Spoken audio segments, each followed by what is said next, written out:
India ముందు ఏ దేశం నిల్చోలేదు sir.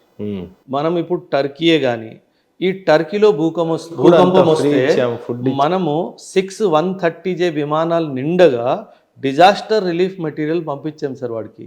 And వాడు పాకిస్తాన్ ఈజ్ మై ఫ్రెండ్ అన్నాడు sir, Pakistan is my brother అన్నాడు సార్. అంటే వాడికి బుద్ధి లేదా, సిగ్గు లేదా, మానవత్వం లేదా తెలియదు సార్. అంతెందుకు సార్. కానీ ఇక్కడ చిన్న doubt sir, A point of వ్యూలో వాడు బ్రదర్ అయ్యాడు పాకిస్తాన్ టర్కీకి? మనం అన్ని ఇచ్చి ఎందుకు శత్రువు అయ్యాం? కానీ ఏదో ఒకటి లావాదేవీలు ఉంటాయి కదా పాకిస్తాన్తో, ఏ అవసరం ఉండదు? Nuclear weapon sir. పాకిస్తాన్కి అంత సీన్ ఉందా? Pakistan is the only Islamic country that has nuclear weapons sir. ఇంకెవరి దగ్గర ఇస్లామిక్ కంట్రీ దగ్గర న్యూక్లియర్ వెపన్ లేదు సార్. అచ్చా, ఇరాన్ లో కూడా లేదు. కూడా ఎవరి దగ్గర? ఇరాన్ లేదు. ఇంకా they have not developed it. Okay. ఇంకా యురేనియం ఎన్రిచ్మెంట్ 70-80% దగ్గరే ఉంది. న్యూక్లియర్ అణుబాంబు తయారవ్వాలి అంటే యురేనియం ఎన్రిచ్మెంట్ 90% అవ్వాలి. ఇంకా అవ్వలేదు. అవ్వబోతుంది అని మొసాద్కి రిపోర్ట్ వస్తేనే వాళ్ళు అటాక్ చేస్తారు. అచ్చా. సో టర్కీ ఏంటంటే, టర్కీకి సౌదీ అరేబియాకి ఒక కాంపిటీషన్ ఉంది సార్. ఇది మీ ఆడియన్స్ కూడా అర్థం చేసుకోవాలి. టర్కీకి సౌదీ అరేబియాకి కాంపిటీషన్ ఏంటంటే, మిడిల్ ఈస్ట్లో రాజు ఎవరు? సౌదీ అరేబియా ఏమంటది, మెక్కా మదీనా నా దగ్గర ఉంది కాబట్టి ఇస్లామిక్ వరల్డ్కి రాజుని నేను. టర్కీ ఏమంటాడు, ఈ గతం నువ్వు చూసుకుంటే, హిస్టరీ చూసుకుంటే ఓటోమన్ ఎంపైర్ టర్కీ నుంచే మొదలైంది. అంటే స్టార్టింగ్ పాయింట్ అనుకోండి. So Turkey was the epicentre of Islamic rule. So నేను రాజు నువ్వు కాదు అంట. సో ఈ బ్యాలెన్స్ ఆఫ్ పవర్లో వచ్చిన ఘర్షణలో Turkey wants to dominate the middle east sir. అక్కడ టర్కీకి న్యూక్లియర్ పవర్ అవడం చాలా అవసరం sir. So that is the reason why టర్కీకి పాకిస్తాన్ ఎంతో అవసరం. అచ్చా, మనం సపోర్ట్ చేయలేమా న్యూక్లియర్? ఒకవేళ నిజంగా మనతో మైత్రి ఉంటే అసలు మనం ఎందుకు చేయాలి సార్? ఓకే, అది మన న్యూక్లియర్ వెపన్ కదా, వాడికి ఎందుకు ఇవ్వాలి మనం? అసలు మరి పాకిస్తాన్ ఎందుకు ఇస్తాడు? వాడికి అవసరం ఉంది కాబట్టి, అంటే వాడికి డబ్బులు తెచ్చుకుంటాడు కాబట్టి. మనకు డబ్బులు అవసరం లేదు కదా సార్. అచ్చా, మనకు అడుక్కునే అలవాటు లేదు సార్. పాకిస్తాన్కు ఉన్నట్టు అడుక్కునే అలవాటు భారతదేశానికి లేదు. మీకు హిస్టరీ తెలిస్తే కనుక 1991లో మనం IMFలో బెయిల్అవుట్ ప్యాకేజ్ తీసుకున్నాం సార్. 78 years ఆఫ్ ఇండిపెండెంట్ హిస్టరీలో ఒక్కసారి తీసుకున్నాం సార్. ఆ ఒక్కసారి కూడా మనం in fact prime minister Manmohan Singh గారు కానీ రంగరాజన్ సార్ కానీ వాళ్ళ ఆటోబయోగ్రఫీస్లో రాశారు. మనం దాన్ని కూడా ఒక సిగ్గుచేట్లా భావించాం. అంటే యాజ్ ఎ దేశం మనం అడుక్కోవాల్సి వస్తుంది, ఈ పరిస్థితి మళ్ళీ రాకూడదు అని ఒక శపథం తీసుకొని మనం LPG రిఫార్మ్స్ తీసుకొచ్చాం సార్. మనకి ఇచ్చిన గడువు ముందే ఆ లోన్ తిరిగి ఇచ్చేసాం సార్. IMF దగ్గర తీసుకున్నాం సార్. IMF దగ్గర, ఇంటర్నేషనల్ మానిటరీ ఫండ్ దగ్గర ఆ డబ్బు తీసుకున్నది తిరిగి ఇచ్చేయడమే కాకుండా టైంకి ముందే తిరిగి ఇచ్చేసాం. అదే కాకుండా ఇప్పుడు ఇండియా IMFకి డబ్బులు ఇస్తుంది, ఇంకెవరికైనా కావాలంటే నువ్వు ఇచ్చుకో. ఇలాంటి చెయ్యి ఇలాగైంది సార్. ఎందుకయింది? ఒక ఆలోచన, పాజిటివ్ ఆలోచన, నేను ఇంకోసారి పరిస్థితి చూడకూడదు సార్. ఈరోజు నా దగ్గర ఫారెక్స్ రిజర్వ్స్ $660 billion ఉన్నాయి సార్. పాకిస్తాన్ దగ్గర $12 billion ఉన్నాయి సార్. వాడు నా మీద పోటీకి వస్తాడేంటి సార్? 60 times ఎక్కువ. మనం అసలు పోటీ ఎక్కడుంది సార్? సో ఇదంతా సార్ మీరు, నేను కొంచెం హిస్టరీలో BCలో తీసుకెళ్ళిపోతాను సార్. అర్థశాస్త్ర అని ఒక బుక్ రాశారు సార్, చాణక్య కౌటిల్య గారు ఒక బుక్ రాశారు అర్థశాస్త్రలో. He talks about saptanga theory sir. Saptanga theory అంటే ఎనీ స్టేట్కి 7 అంగాలు ఉంటాయి. స్వామి అంటే రాజు, అమాత్య మినిస్టర్స్, జనపాద టెరిటరీ, దుర్గ ఫోర్ట్, కోశ ట్రెజరీ, దండ ఆర్మీ. 6 ఆర్మీ తర్వాత పెట్టాడు, మిత్ర అలై పార్ట్నర్. ఆర్మీకి ముందు కోశ పెట్టాడు సార్. అండ్ చాలా క్లియర్గా రాశాడు, నీ ఆర్మీ స్ట్రాంగ్గా ఉండాలి అంటే ముందు నీ డబ్బు బలం స్ట్రాంగ్గా ఉండాలి. ఆర్థికంగా ఉంటేనే కదా సార్ ఆర్మీ స్ట్రాంగ్గా ఉండేది. India follows the saptanga theory in letter and spirit. ఇది పాకిస్తాన్ వాళ్ళకి అర్థం కాదు సార్. వీళ్ళు ఆర్మీ అంటారు, ఆర్థికంగా శూన్యం సార్. ఆర్థికంగా పాకిస్తాన్ ఈరోజు శూన్యం. డబ్బులు ఎవరన్నా మన కటోరాలో వేస్తే తినే పరిస్థితి వాళ్ళది. మనం ఇస్తున్నాము, వాడు తీసుకుంటున్నాడు సార్. అంటే చూడండి, అదే 1947లో నేను పుట్టాను, అదే 1947లో నువ్వు పుట్టావు. సో నేను అదే చెప్తున్నాను సార్, ఇండియాకి చైనాతో కానీ పాకిస్తాన్తో కానీ అమెరికాతో కానీ ఎవరితో కాంపిటీషన్ లేదు సార్. మనకి మనతోనే కాంపిటీషన్. నేను ఈరోజు ఎలా ఉన్నాను, రేపు ఇలా ఉండకూడదు. మీరు వరల్డ్ బ్యాంక్ది రీసెంట్గా ఒక రిపోర్ట్ వచ్చింది సార్. ఆ రిపోర్ట్ ప్రకారంగా చూడండి సార్, ఎంత పెద్ద అచీవ్మెంటో. మనం ఇండియన్ ఎకానమీ $4.19 ట్రిలియన్ ఎదిగినప్పుడు ఖచ్చితంగా భారతదేశంలో ఉన్న పేదరికం కూడా నిర్మూలన జరగాలి అని అంటారు. అవును సార్. నిజంగానే ఇప్పుడు ఒక వరల్డ్ బ్యాంక్ రిపోర్ట్ వచ్చిన దాని ప్రకారంగా చూసినట్లయితే 27,000 crores కుటుంబాలు పేదరికం నుంచి బయటికి వచ్చాయి అని అంటున్నారు. లేదా అప్పట్లో 27% ఉన్న పేదరికం ఈరోజు 5%కి తగ్గింది. అంటే అంతమంది పేద ప్రజలు బయటికి వచ్చారు అని అంటున్నారు. ఏం థియరీ అసలు, ఎవరికైనా అర్థమవుతుందా ఇది? కొద్దిగా అర్థమయ్యేలాగా చెప్పండి. అసలు పేదరికాన్ని తగ్గించడం ఏంటి, ఈ జీడిపి లేకపోతే మనం చేసిన ఎకానమీ అచీవ్మెంట్కి కొద్దిగా డీటెయిల్గా చెప్పండి సార్. చెప్తాను. మీరు బాగా రీసెర్చ్ చేసి వచ్చారు సార్, అంటే నాకంటే బాగా రీసెర్చ్ చేసి వచ్చారు, అది నాకు అర్థమవుతుంది sir. Recent world bank report ప్రకారంగా 2 విషయాలు మనం గమనించాల్సింది సార్. ఇది బీజేపీ రిపోర్ట్ కాదు, మన గవర్నమెంట్ రిపోర్ట్ కాదు. మనం మన డబ్బా కొట్టుకోలేదు సార్. వరల్డ్ బ్యాంక్ అనే సంస్థ ఇచ్చిన రిపోర్ట్ సార్. గత 10 సంవత్సరాల్లో భారతదేశంలో 27 కోట్ల మంది పావర్టీ నుంచి బయటకు వచ్చారు అని చెప్పి. ఇది one of the greatest achievement sir. మనం ఎందుకు దీని గురించి మాట్లాడుకోవట్లేదు నాకు అర్థం కావట్లేదు. మీరు అన్నట్టుగా ఆర్సీబీ గెలిచింది, దాని మీద మాట్లాడుతున్నాము, రోడ్ షోస్ జరుగుతున్నాయి, కానీ దీని మీద రోడ్ షో ఎందుకు జరగట్లేదు నాకు అర్థం కావట్లేదు సార్.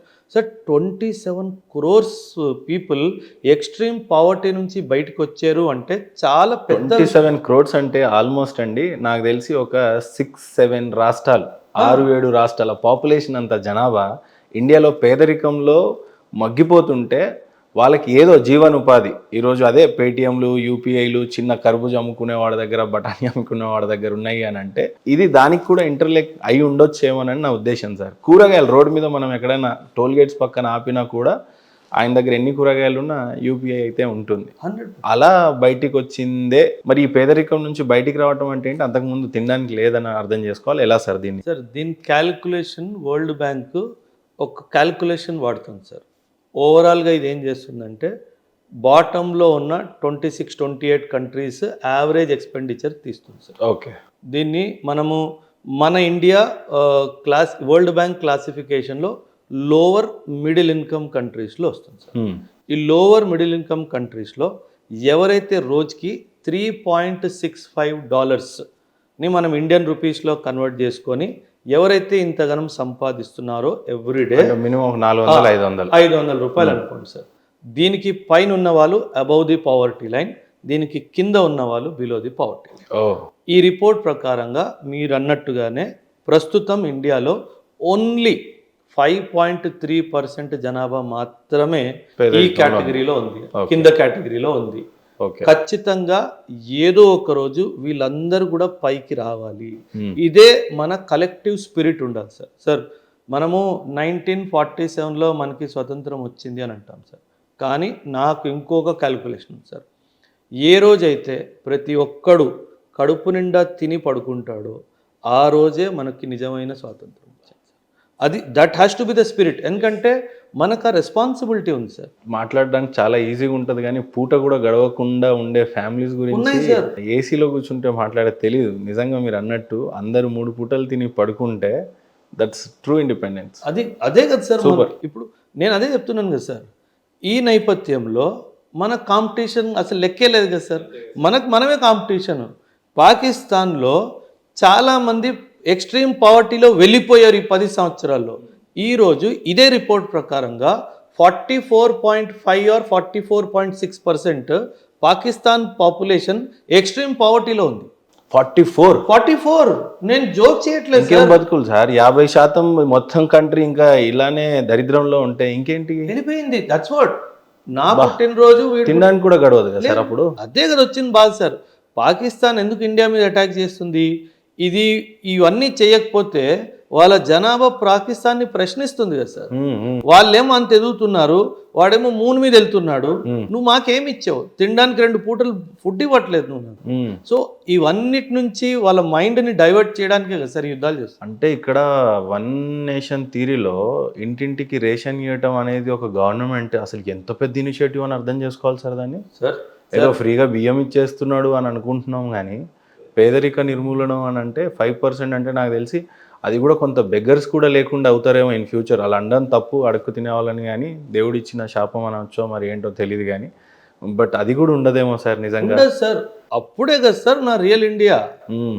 పేదవాడు ఉంటే పర్లేదు సార్, ఎందుకంటే పేదరికం ఉండకపోవడం అన్నది ఒక యూటోపియన్ కాన్సెప్ట్. అది జరగదు.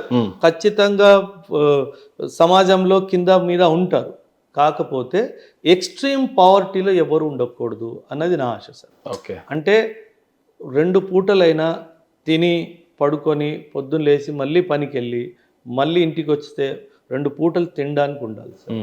అది మన లక్ష్యం ప్రస్తుతానికి సార్.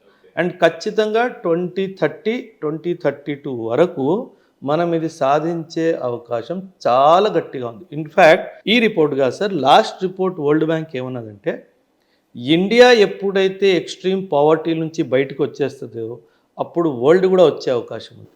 అంటే ఈ బాధ్యత ఇండియా మీద ఉంది అన్నట్టు మాట్లాడింది sir.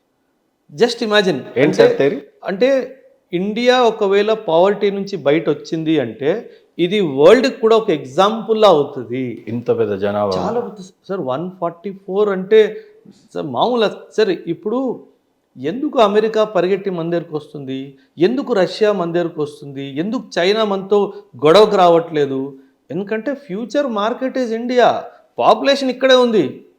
And we are not export economy, we are import economy. మనం ఎక్స్పోర్ట్ చేయము, మనం ఎక్కువ ఎవరైనా మన మీద బిజినెస్ చేసుకోవాల్సిందే. 100 సార్. బిజినెస్ ప్రాస్పెక్ట్స్ వచ్చే 50 సంవత్సరాలు 60 సంవత్సరాలు మాత్రము ఒక రేంజ్లో భూమిలో ఉంటాయి సార్.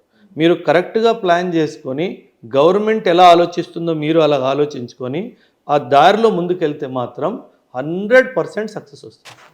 కాకపోతే జాగ్రత్తగా ప్లానింగ్ చేసుకోవాలి.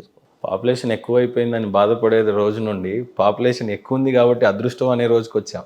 డెమోగ్రాఫిక్ అది అర్థం అవుతే, డెమోగ్రాఫికల్ ఇవి అర్థం అవుతే నిజంగానే వరం లాగానే భావించవచ్చు మన రిసోర్సెస్. మనకి ఎకానమీలో డెమోగ్రాఫిక్ డివిడెండ్ అని ఒక కాన్సెప్ట్ ఉంది సార్. ఇప్పుడు మన యావరేజ్ ఎవరైతే ఏజ్ ఉన్నారో వాళ్ళందరూ యూత్. వాళ్ళ యూత్కి స్కిల్ చేస్తే ఖచ్చితంగా దేశం బాగుపడుతుంది సార్. సరే, ఇంకా మీరు చెప్పిన దాన్ని బట్టి చూస్తుంటే ఇంటెలెక్చువల్స్ కోసం అయితే సరిపోతుందేమో అనుకున్నాను, కానీ ఇంటెలెక్చువల్స్తో మనకు పనిలే. ఎందుకంటే వాడికి ఆల్రెడీ అన్నీ తెలిసి ఉంటాయి. ఇన్ డీటెయిల్గా పోవాలి ఇంకా చాలా. జస్ట్ ఒక 10th క్లాస్ పిల్లోడికి కూడా ఎకానమీ చాలా అవసరం అనే పద్ధతిలో చెప్పారు మీరు. ఇప్పుడు పర్ క్యాపిటా ఇన్కమ్ సార్ ఎకానమీలో బాగా రోల్ ప్లే చేసేది సగటున ఒక పర్సన్ యొక్క ఇన్కమ్. దాన్ని బట్టే ప్రపంచవ్యాప్తంగా దేశం ఏ ర్యాంక్లో ఉందని చెప్తారు. ఉదాహరణకు నేను చెప్పాలి అని అంటే పర్ క్యాపిటా ఇన్కమ్ ఇండియన్స్లో చూస్తే సగటున ఒక వ్యక్తి యొక్క ఇన్కమ్ చూస్తే 2 lakhs అని చెప్తున్నారు మన రూపీలో చెప్పాలంటే. ఇప్పుడు ప్రజెంట్ పర్ క్యాపిటా ఇన్కమ్ కానీ జీడిపి కానీ ఎకానమీ కానీ సూపర్ పవర్గా ఉందైతే యుఎస్ఏ. సో నంబర్ 1 ఉన్న ర్యాంక్లో ఉన్న దేశం యొక్క per capita income 69 lakhs. 2 lakhs ఎక్కడ, 69 lakhs ఎక్కడ? సో ఇందాక మీరు చెప్తున్నట్టు 3rd ఉంటాము. ఆ తర్వాత కాంపిటీషన్ ఎలా అనేది దేశానికే వదిలేయాలి. సో పర్ క్యాపిటా ఇన్కమ్ విషయంలో ఈ రోజున 2 lakhs ఉన్నాం. వెరాస్ తెలంగాణ అయితే గర్వంగా చెప్పుకోవడానికి 3.95 lakhs, ఆల్మోస్ట్ 4 లక్షలు పర్ క్యాపిటా ఇన్కమ్లో ఉన్నాం. అంటే 2nd or 3rd, almost 4th ప్లేస్లో డబుల్ ఉన్నాం, రైట్? సో ఇప్పుడు పర్ క్యాపిటా ఇన్కమ్ ఫస్ట్ ఎకానమీలో ఉన్న యుఎస్తో ఎలా కాంపిటీట్ అవుతుంది, చైనాతో ఎలా అవుతుంది, ఈవెన్ జర్మనీ కూడా ఏం తక్కువ లేదు, ఆల్మోస్ట్ 34 lakhs ఏమో అనుకుంటున్నాం. సో కనీసం 3rd పోవడం కూడా కష్టంగానే కనిపించింది. అంత తొందరగా అవ్వదు సార్. ఎందుకంటే పర్ క్యాపిటా ఇన్కమ్ ఎలా క్యాల్కులేట్ చేస్తారంటే సింపుల్ సార్, కామన్ మ్యాన్కి అర్థమయ్యేలా చెప్తాను. జీడిపి డివైడెడ్ బై పాపులేషన్, అంతే. మన పాపులేషన్ చాలా పెద్దది కాబట్టి మన జీడిపి ఎంత ఎదిగినా సరే డినామినేటర్ ఫిగర్ కూడా చాలా పెద్దది కాబట్టి రిజల్ట్ చిన్నది వస్తుంది సార్. మన పర్ క్యాపిటా ఇన్కమ్ పెరగాలంటే ఒకవైపు జీడిపి పెరగాలి, రెండో వైపు పాపులేషన్ తగ్గాలి. ఒక క్యాల్కులేషన్ ప్రకారము ఇది 2070 నుంచి స్టార్ట్ అవుతుంది సార్. రైజ్, మన పర్ క్యాపిటల్ ఇన్కమ్ రైజ్. ఎందుకంటే అప్పటి వరకు మన జీడిపి పైకి వెళ్తూ ఉంటుంది, పాపులేషన్ కింద రావడం స్టార్ట్ అవుతుంది. ఓకే, అంటే ఇప్పుడు మీరు చెప్తుంటే నాకు ప్రతి డాట్ కనెక్ట్ అవుతుంది సార్. ఇక్కడ అగైన్ మళ్ళీ కేంద్ర ప్రభుత్వం తీసుకొచ్చింది ఎన్ఆర్సి, సిఏఏ. దెన్ జనాభా లెక్కలు కూడా సవరించాలి. అవును, one nation one theory again ఇక్కడ అప్లికేబుల్ అవుతుంది. అది హిందువా, ముస్లిమా, క్రిస్టియనా, సిక్కా, బౌద్ధ ఎవరైనా సరే ఇక్కడ ఖచ్చితంగా భారతదేశంలో ఉండాలంటే ఖచ్చితమైన ఆధారాలు ఉండాలి. ఒకటి, ఖచ్చితంగా ఇక్కడ ఉన్న వాళ్ళందరూ డెమోక్రటిక్ గా ఉండాలి కాబట్టి ఒకళ్ళు ఇద్దరినే కనాలి అనేది ఇప్పుడు మీరు చెప్పిన డాట్. సో ఈ CAA, NRC already they have implemented, అంటే ఆ దిశగా ప్రయత్నం చేస్తున్నారు. సో ఇవన్నీ అగైన్ కాంపిటీషన్ కోసమే జరుగుతున్నాయి అన్నట్టుగా అనిపిస్తూ ఉంది. మతపరంగా చేస్తున్నారని కొంతమంది విమర్శిస్తూ ఉన్నారు. దీన్ని ఏ రకంగా అర్థమయ్యేలా చెప్తారు? ఎకానమీ, సోషియో కల్చరల్ రెండు tiers of the same vehicle. Yes. ఒకటి ఎకానమీ, ఒకటి సోషియో కల్చరల్. మనం హిస్టారికల్గా మన దేశాన్ని చూసుకుంటే it is driven socio cultural. ఇప్పుడు మనం ఎకానమీని ముందు తోయడానికి ట్రై చేస్తున్నాం. ఈ సోషియో కల్చరల్ ఆస్పెక్ట్స్లో పాపులేషన్ కంట్రోల్ అన్నది కొన్ని రిలీజియస్ బిలీఫ్ సిస్టమ్స్లో లేవు సార్. లేవు. సో దానివల్ల కాకపోతే అది కూడా మారుతుంది సార్, ట్రస్ట్ మీ. ఎందుకంటే ఖచ్చితంగా, ఎందుకంటే కాస్ట్ ఆఫ్ లివింగ్ పెరిగిపోతున్న కొద్దీ ఎవరైనా సరే ఇద్దరికంటే ఎక్కువ కనే ముందు 100 సార్లు ఆలోచిస్తారు సార్. సో ఆ యూసీసీ వస్తుంది కదా సార్ ఎప్పుడైతే, అంటే 27 కల్లా కాస్ట్ ఆఫ్ లివింగ్ పెరిగిద్ది ఖచ్చితంగా ఆలోచిస్తారు. 100%.